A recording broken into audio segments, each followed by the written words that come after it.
Hello everyone, good evening. तो आज बात करते हैं MCQs of epithelial tissue. MCQ solve करेंगे हम लोग। Let's start. तो ये पहला सवाल है आपकी स्क्रीन के ऊपर। इसमें पूछा हुआ है pseudo stratified epithelium is presenting. जल्दी जल्दी जवाब दो। नीट के एग्ज़ाम में तुम्हें 180 सवाल सॉल्व करने हैं 180 मिनट में। जल्दी से जवाब दो। सूडो स्ट्रैटिफाइड एपिथेलियम कहाँ होती है? जल्दी जवाब देना है और सही जवाब देना है। ये दोनों चीज़ें ज़रूरी है, जल्दी और सही। कहाँ कहाँ बताई थी? एग्जाम्पल्स याद हैं?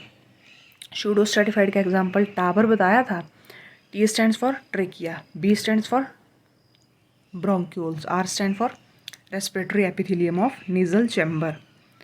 नेजल चैम्बर की जो रेस्पिरेटरी एपिथेलियम है, nasal chamber, that is R. तो यहाँ पे देखो थर्ड ऑप्शन लग रहा है, कुछ कुछ ट्रेकिया लिखा हुआ है लेकिन आगे ब्रोंक्यूल नहीं है, ब्रोंकाई है। तो चलो हम इतना कर सही मान सकते हैं इसको, ब्रोंकाई ब्रोंक्यूल्स, अगर हमारे पास ब्रोंक्यूल्स वाली ऑप्शन नहीं है कोई और। ठीक है, तो ये बेस्ट ऑप्शन लग रही है अभी इन सभी में से, तो इसका आंसर थर्ड देंगे। अच्छा, इसके अलावा बताओ फर्स्ट वाले में क्या बता रहे हैं ये? फर्स्ट वाले में कौन कौन सी एपिथेलियम होती है? न्यूरॉन्स। न्यूरॉन्स तो एक अलग टिश्यू है, नर्वस टिश्यू। ये तो कोई एपिथेलियम की बात इसमें नहीं आएगी। 4 तरह के टिश्यू हमारे पास होते हैं, न्यूरॉन्स एक अलग टिश्यू है, नर्वस टिश्यू। ठीक है, एपिथेलियम की बात इसमें नहीं आएगी। और नेफ्रॉन, नेफ्रॉन में कौन कौन सी एपिथेलियम होती है? सबसे पहले शुरुआत करते हैं बमन कैप्सूल से। तो वहाँ पे यहाँ पे कैपिलरी का टफ्ट प्रेजेंट होता है, ग्लोमेरुलस। यहाँ से क्या फिल्ट्रेशन होनी होती है? तो फिल्ट्रेशन अगर करनी है तो यहाँ पे कौन सी एपिथेलियम होनी चाहिए? कौन सी एपिथेलियम होनी चाहिए? Simple squamous. ये बमन कैप्सूल है, यहाँ पे फिल्ट्रेशन करनी है, यहाँ पे होगी simple squamous epithelium. Flat sales जिनका साइटोप्लाज्म नहीं है तो कोई हिंड्रेंस नहीं होगी फिल्ट्रेशन में, इजीली फिल्टर हो पाएगा। और नेक पार्ट ऑफ नेफ्रॉन, उसके अगले वाला पार्ट आता है neck part of the nephron. Neck part, वहाँ पे हमें क्या चाहिए? जो फ्लूइड फिल्टर हुआ है वो यहाँ से मूव कर जाए आगे, वो आगे मूव कर जाए, क्योंकि अगर वो यहीं इकट्ठा रहेगा तो फर्दर फिल्ट्रेशन को हिंडर करेगा। हिंडर करने का मतलब है होने नहीं देगा, फर्दर फिल्ट्रेशन को होने नहीं देगा अगर वो यहीं पे खड़ा रहा तो, और फ्लूइड के आने नहीं आने देगा, उसको रिपेल करेगा। तो हमें चाहिए कि जो यहाँ पे फिल्टर हो गया है, फिल्ट्रेट, वो आगे मूव कर जाए, वो यहीं पे खड़ा ना रहे। तो इसके लिए यहाँ पे कौन सी एपिथेलियम होनी चाहिए? नेक पार्ट ऑफ नेफ्रॉन पे। नेक पार्ट ऑफ नेफ्रॉन पे हम क्या चाहते हैं? कौन सी एपिथेलियम हो? सिलिया वाली एपिथेलियम हो। क्या हमने एग्जाम्पल भी पढ़ा था क्या? कौन सी एपिथेलियम बताई थी यहाँ पे नेक पार्ट ऑफ नेफ्रॉन पे? सिलिया वाली, क्यूबाइडल या कॉलमनार? क्यूबाइडल बताई थी साहब। एग्जाम्पल आप देख सकते हैं पीछे मुड़ के, पिछले वीडियोज़ में या नोट्स बनाए होंगे तो वहाँ पे नेक पार्ट ऑफ नेफ्रॉन में बताई थी सिलिएटेड क्यूबाइडल एपिथेलियम। तो नेक पार्ट ऑफ नेफ्रॉन में ये हो गई। उसके बाद कौन सा पार्ट आता है? उसके बाद आता है पीसीटी। पीसीटी में हमें क्या चाहिए? पीसीटी मैक्सिमम रीएब्जॉर्प्शन करता है सब्सटेंस की। रीएब्जॉर्प्शन हो रही होती है यहाँ पे, तो रीएब्जॉर्प्शन हो रही होती है तो कौन सी एपिथेलियम यहाँ पे होगी ताकि रीएब्जॉर्प्शन का सरफेस एरिया बढ़े, ज़्यादा से ज़्यादा सब्सटेंस को हम रीएब्जॉर्ब कर पाएँ? माइक्रोविलाई होंगे क्या इन सेल्स के ऊपर? ब्रश बॉर्डर एपिथेलियम होगी साहब। ठीक है, ब्रश बॉर्डर कौन सी वाली होगी? एग्जाम्पल देखो पीछे, ब्रश बॉर्डर क्यूबॉइडल थी कि कॉलमनर थी? कौन सी थी यहाँ पे पीसीटी पे? ब्रश बॉर्डर क्यूबॉइडल थी। Brush border cuboidal epithelium, brush border cuboidal थी। तो इतना पढ़ा था क्या हमने पीसीटी में, नेफ्रॉन में? इतना पढ़ा था। अच्छा, ब्रश बॉर्डर क्यूबॉइडल थी यहाँ पे। ठीक है, ब्रश बॉर्डर कॉलमनर कहाँ पे थी? वैसे पूछ रही हूँ मैं, अभी बात आ गई क्यूबॉइडल की तो बता दो कॉलमनर कहाँ पे थी? ब्रश बॉर्डर कॉलमनर, सोचो सोचो, याद करो, पीछे मुड़ के देखो, नोट्स बनाए उनको देखो, वीडियो देखो, कहाँ पे थी कॉलमनर? ब्रश बॉर्डर कॉलमनर पूछ रही हूँ मैं। ऐसे कॉलमनर सेल्स जिनके ऊपर माइक्रोविलाई है, कॉलमनर सेल्स खंबे के जैसे सेल्स और ऊपर माइक्रोविलाई है, कहाँ पे बताई थी ये? Brush border columnar. याद हो तो जीबी करके बताया था इसमें, गॉल ब्लैडर। माइक्रोविलाई बताए थे, माइक्रोविलाई, माइक्रो जीबी करके याद कराया था, माइक्रो जीबी। जीबी मतलब गॉल ब्लैडर। ठीक है, तो ये हो गया पहला ऑप्शन साफ। तो बताओ सूडो स्ट्रेटिफाइड थी क्या कहीं यहाँ पे न्यूरॉन में? नो। नेफ्रॉन में? नो। तो पहला ऑप्शन बिल्कुल साफ, पहला तो हमारा आंसर नहीं है। दूसरे पे आते हैं। हमें आंसर मिल गया, लेकिन हमें एक एक ऑप्शन को छान के देखना है ना कि ये कहाँ पे प्रेजेंट होती है, कि गलती से कोई दूसरा आंसर तो नहीं रह गया हमसे, हमने गलत तो नहीं टिक कर दिया। ठीक है, तो लैरिंग्स और फेरिंग्स पे आते हैं साहब। लैरिंग्स में बताओ, अभी रिसेंटली कराया था यार, याद करो, ब्लू करके याद कराया था। इसमें ये ब्लू में एल क्या था? लैरिंग्स था। कौन से उसका एग्जाम्पल था ये? कौन से एपिथेलियम का एग्जाम्पल था ये साहब? ये एग्जाम्पल था नॉन सिलिएटेड स्ट्रेटिफाइड, जल्दी बोलो, नॉन सिलिएटेड स्ट्रेटिफाइड कौन सी थी आगे? Columnar epithelium. ठीक है, यही था। गलत तो नहीं लिखा मैंने कुछ? गलत तो नहीं लिखा मैंने कुछ? सोचो, कुछ गलत तो नहीं लिखा? बिल्कुल साहब, नॉन सिलिएटेड नहीं, सिलिएटेड। सिलिएटेड कहाँ पे प्रेजेंट था ये? बी और एल सिलिएटेड के एग्जाम्पल थे। यू और ई किसके एग्जाम्पल थे? ये किसके एग्जाम्पल थे साहब? नॉन सिलिएटेड के। जिसमें बी क्या था? Buccopharyngeal cavity of frog. L था लैरिंग्स। यू क्या था? Proximal part of male urethra. और ई क्या था? एपिग्लॉटिस। तो इनमें से सिलिएटेड कौन से थे? बी और एल। लैरिंग्स में सिलिएटेड एपिथेलियम है, सिलिएटेड, सही है। और यू और ई कहाँ थे? मतलब कौन सी थी? नॉन सिलिएटेड एपिथेलियम थी। ठीक है, समझ में आई बात? अच्छा, अब इसके बाद फेरिंग्स। देखो फेरिंग्स कहाँ होता है, मतलब सॉरी, फेरिंग्स में कौन सी एपिथेलियम होती है? फेरिंग्स में होती है हमारी non keratinised stratified squamous epithelium. जो उस दिन एग्जाम्पल बताए थे ना, उनमें मैंने बक्कल कैविटी बताया था, एलिमेंट्री कैनाल बताया था, मतलब जीआई गट ट्यूब जो है, तो उसी में फेरिंग्स आता है, बक्कल कैविटी, एलिमेंट्री कैनाल में, पर अलग से करके नहीं बताया था। यहाँ पे अलग से करके ऑप्शन आ गया है। तो अभी यहाँ से याद कर लें कि फेरिंग्स में भी कौन सी होगी? Non keratinised stratified squamous epithelium. ठीक है, non keratinised stratified squamous epithelium, ये याद रखें अब यहाँ से आगे कि फेरिंग्स में कोई पूछे तो नॉन कैरेटिनाइज्ड एपिथेलियम होती है। बक्कल कैविटी में भी वही होती है, एलिमेंट्री कैनाल में भी वही होती है, इसोफेगस में भी वही होती है, फेरिंग्स में भी वही होती है। Hard palate, soft palate, lips, cheeks, cornea, vagina, anal canal. ठीक है, याद रहेगा। तो थर्ड हमने कर ही दिया, टाबर।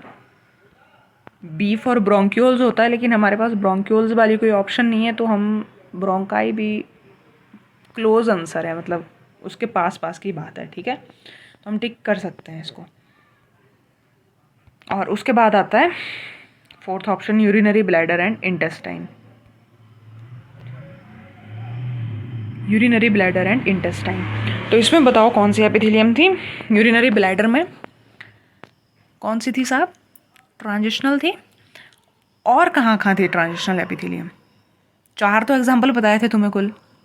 आरपी से रिनल पेल्विस, एक आरपी हो गया, और कहाँ? आरपी के बाद यूरेटर। कितने यूरेटर होते हैं हमारे? 2 होते हैं यूरेटर टोटल।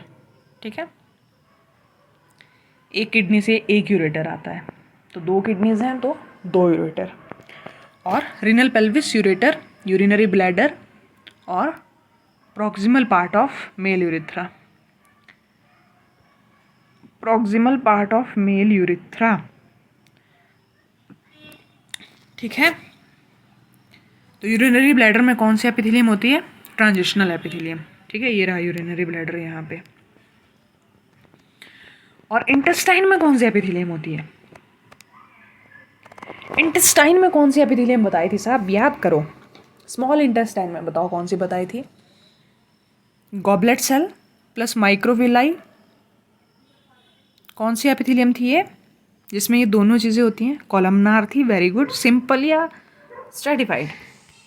सिंपल। स्ट्रेटिफाइड में तो दो ही एग्जाम्पल थे, मतलब दो ही टाइप्स थे, सिलेटेड नॉन सिलेटेड, वो हमने पढ़ लिए। Simple columnar epithelium with goblet cells and microvilli, ये स्मॉल इंटेस्टाइन में थी। ठीक है, इतनी बात क्लियर है? तो ये पहला सवाल पूरी तरह से क्लियर हो गया। इसमें कुछ भी डाउट अगर है तो प्लीज़ कमेंट सेक्शन में पूछें। और अब अगले सवाल की ओर मूव करते हैं। तो ये है अगला सवाल। पूछा है transitional epithelium is found in, बताओ बताओ। अब क्या तुम्हारे लिए बाएं हाथ का खेल हो गया क्या? कहाँ होती है ट्रांजिशनल एपिथेलियम? अरे अभी अभी एग्जाम्पल किए सारे पीछे। आरपी बोले तो रिनल पेल्विस, यूरेटर, उसके बाद यूरिनरी ब्लैडर और proximal part of male urethra. Proximal part of male urethra, proximal का मतलब अपर ही है। मैंने बताया था ना, प्रॉक्सिमल मतलब जो ब्लैडर के बिल्कुल साथ में है, ये वाला पार्ट प्रॉक्सिमल पार्ट। तो ये अपर पार्ट ही हुआ यूरिथ्रा का, ये पूरा यूरिथ्रा है। ठीक है, तो तुम्हें अपना आंसर मिल गया क्या? क्या टिक करोगे? क्या टिक करोगे साहब? फोर्थ। सही है, सोच लो एक बार, गलत भी हो सकता है। सही है ना? लॉक कर दूँ ना फोर्थ? ठीक है, डन डन डन हो गया, फोर्थ आंसर आ गया इसका। अब अगले सवाल की ओर मूव करते हैं। कॉलमनर एपिथेलियम विद माइक्रोविलाई और ब्रश बॉर्डर। यहाँ पे थोड़ा सा कट हो गया है, ब्रश बॉर्डर था यहाँ पे। तो अब यहाँ से तुम्हें पता चल गया कि माइक्रोविलाई वाले को ब्रश बॉर्डर बोलते हैं, सिलिया वाले एपिथेलियम को ब्रश बॉर्डर नहीं बोलते। कभी नहीं, नहीं बोलना ये बात। सिलिया को सिलेटेड बोलते हैं, उस एपिथेलियम को जिस पे सिलिया होते हैं। माइक्रोविलाई जिस पे होते हैं उसे बोलते हैं ब्रश बॉर्डर, वो लगती है ब्रश की तरह। ठीक है, माइक्रोविलाई जिस पे होते हैं उसे बोलते हैं साहब ब्रश बॉर्डर। ये देखो सवाल से क्लियर हो रही है बात। और मैंने बताई भी थी पहले। तो बताओ क्या आंसर होगा इसका? क्या पूछ रहे हैं? ये पूछ रहे हैं कॉलमनर एपिथेलियम विद माइक्रोविलाई और brush border is present in. Columnar epithelium simple है, स्ट्रेटिफाइड है, ये इन्होंने मेंशन नहीं किया हुआ है। और तुम्हें पता है कि स्ट्रेटिफाइड में तो सिर्फ सिलिया वाला ही क्लासिफिकेशन है, सिलेटेड नॉन सिलेटेड।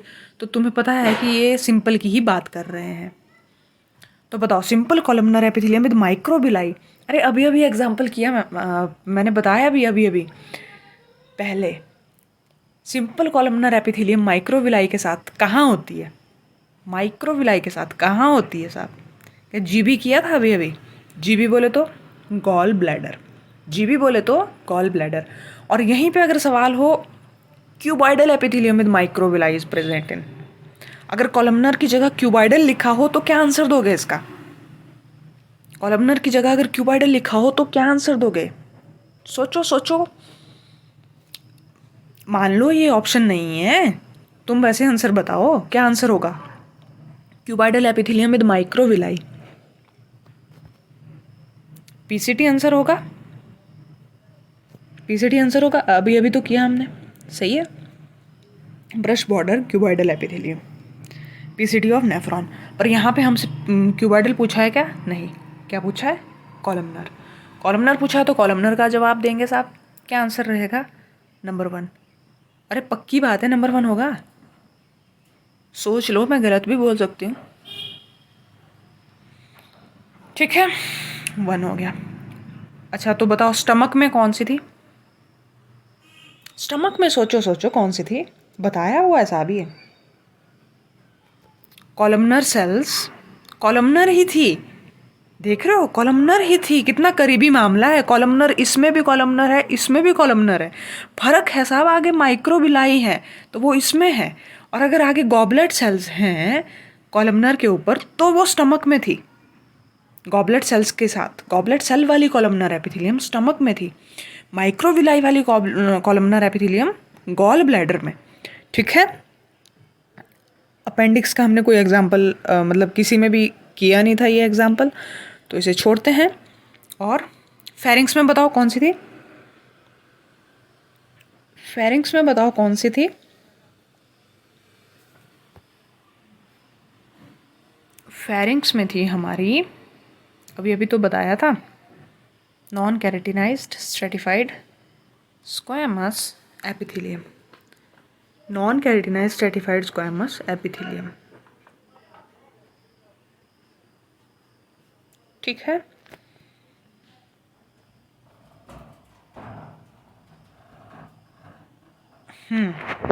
इस सवाल को देखो अब यहाँ पे, फटाफट से जवाब दो इनके, क्या आंसर होगा, जल्दी जल्दी जवाब दो, क्या आंसर होगा।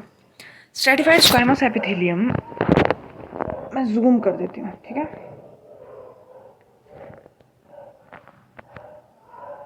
सवाल पूछा हुआ है stratified squamous epithelium found in, stratified squamous के ऊपर सवाल पूछा हुआ है साहब, बताओ क्या आंसर होगा इसका। स्ट्रेटिफाइड स्क्वामस दो तरह की थी, कैरेटिनाइज्ड नॉन कैरेटिनाइज्ड, ये दो टाइप्स की थी। बताओ कैरेटिनाइज्ड के एग्जाम्पल क्या थे। जहाँ जहाँ कैरेटिन वो डेड सेल्स, जैसे नेल्स हो गया, हेयर्स हो गए, हूव्स हो गए, एपिडर्मिस हो गई, फिदर हो गए, ठीक है। और नॉन कैरेटिनाइज्ड कहाँ कहाँ थी, कॉर्निया में और चीक्स में, लिप्स में, अंदर चले जाओ, buccal cavity, hard palate, soft palate, pharynx, tonsils, oesophagus, alimentary canal. बोलो तुम्हें अपना जवाब मिल गया क्या। Alimentary canal, anal canal, vagina. क्या तुम्हें अपना जवाब मिल गया। फर्स्ट आंसर है इसका, इसमें कोई डाउट नहीं है। फर्स्ट आंसर है इसका, ठीक है, फर्स्ट आंसर है। स्टमक में कौन सी देखी हमने, अभी अभी पीछे एग्जाम्पल किया, कॉलमनर थी। कॉलमनर में भी कौन सी, गॉबलेट सेल वाली, जिसमें गॉबलेट सेल्स थे। गॉबलेट सेल तो समझते हो ना क्या होता है, अगर नहीं समझते तो बताओ मुझे कमेंट सेक्शन में, मैं बताऊंगी गॉबलेट सेल्स क्या होते हैं, ठीक है। इंटेस्टाइन में कौन सी बताई थी, स्मॉल इंटेस्टाइन में गॉबलेट सेल प्लस माइक्रोबिलाई दोनों थे, जिसमें कॉलमनर ही थी वो। स्प्लीन में कोई हमने स्प्लीन किसी का एग्जाम्पल नहीं पढ़ा था। बक्कल कैविटी स्ट्रेटिफाइड स्क्वामस बताई थी, ठीक है। अगला पांचवा सवाल है, देखो, internal lining of the blood vessel is called as. जो हमारी ब्लड वेसल्स होती हैं उनकी जो सबसे अंदर की लाइनिंग होती है, अब मुझे सबसे पहले बताओ कि वहां पे कौन सी एपिथेलियम होती है। हमने पढ़ा है ये साहब, भूल तो नहीं गए तुम लोग। Inner most lining of blood vessel, कौन सी एपिथेलियम होती है वहाँ पे, कौन सी एपिथेलियम होती है जो इनर मोस्ट लाइनिंग बनाती है ब्लड वेसल की। इनर मोस्ट का मतलब है वो जो ब्लड को फेस करेगी, ये होगी इनर मोस्ट, जो ब्लड को फेस करेगी, ब्लड जिसके साथ टच होगा। बताओ कौन सी एपिथेलियम पड़ी थी यहाँ पे, याद करो। सिंपल स्क्वामस पड़ी थी क्या, सिंपल स्क्वामस के बारे में पढ़ा था, सिंपल स्क्वामस थी यहाँ पे। और इसका नाम दिया था हमने, क्या बोला था इसको, क्या बोला था साहब इसको, एंडोथेलियम बोला था, एंडोथेलियम, ठीक है, एंडोथेलियम। तो internal lining of blood vessel is called as, सवाल पूछ रहा है इज कॉल्ड एज, तो क्या बोलते हैं इस इंटरनल लाइनिंग को, एंडोथेलियम बोलते हैं साहब। ब्लड वेसल की इंटरनल लाइनिंग को क्या बोलते हैं, एंडोथेलियम। कौन सी एपिथेलियम होती है ये, सिंपल स्क्वामस एपिथेलियम होती है साहब। सिंपल स्क्वामस का ही दूसरा नाम है pavement epithelium, pavement epithelium. Pavement का मतलब होता है टाइल लाइक, क्योंकि सिंपल स्क्वामस फ्लैट सेल्स होते हैं, तो टाइल फ्लैट होती है ना, तो इसलिए इसको पेवमेंट एपिथेलियम भी बोलते हैं, पेवमेंट एपिथेलियम। और टेसिलेटेड भी इसी का नाम है, tessellated epithelium, tessellated epithelium, flat cells, simple squamous cells, तो ये दूसरे नाम है इसके। तो इसका आंसर देखो, दो दोगे कि तीन दोगे, सवाल ढंग से पढ़ो। सवाल ने पूछा है internal lining of blood vessel is called as, साफ साफ दिमाग में बात क्लियर हो रही है, that is called as endothelium. उसने ये थोड़ी पूछा है कि वो कौन सी एपिथेलियम है, अगर ये पूछा होता तो हम देते सिंपल स्क्वामस या पेवमेंट एपिथेलियम इसका जवाब, पर उसने क्या पूछा हुआ है, क्या बोलते हैं इनर मोस्ट लाइनिंग को, एंडोथेलियम। ठीक है साहब, क्लियर हुई बात। और मेसोथेलियम में भी यही एपिथेलियम बताई थी, सेम। पेवमेंट भी क्लियर हो गया, क्या मतलब है? स्ट्रेटिफाइड एपिथेलियम अभी पिछले एग्जाम्पल में हमने क्लियर किया सारा स्ट्रेटिफाइड स्क्वायमस को। ठीक है, अगला सवाल देखो, छठा सवाल है, which of the following tissue covers the moist surface of buccal cavity and pharynx. अरे आंखें बंद करके जवाब देने वाला है ये भाई, इतनी बार कर लिया अब तो हमने। Moist surface of buccal cavity and pharynx कौन सा रहेगा? Compound epithelium. बक्कल कैविटी और फेरिंग्स में कौन सा एपिथेलियम है? Compound epithelium. तो इसका डी आंसर होगा। ठीक है,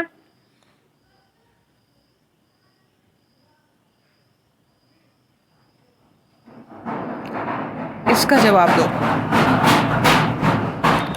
non keratinised stratified squamous epithelium is found in. Non keratinised कहाँ कहाँ थी साहब? सही, गलत, गलत, स्किन में बताओ, नॉन कैरेटिनाइज्ड थी कि कैरेटिनाइज्ड थी? एपिडर्मिस में, एपिडर्मिस ऑफ स्किन में कौन सी थी? कैरेटिनाइज्ड थी।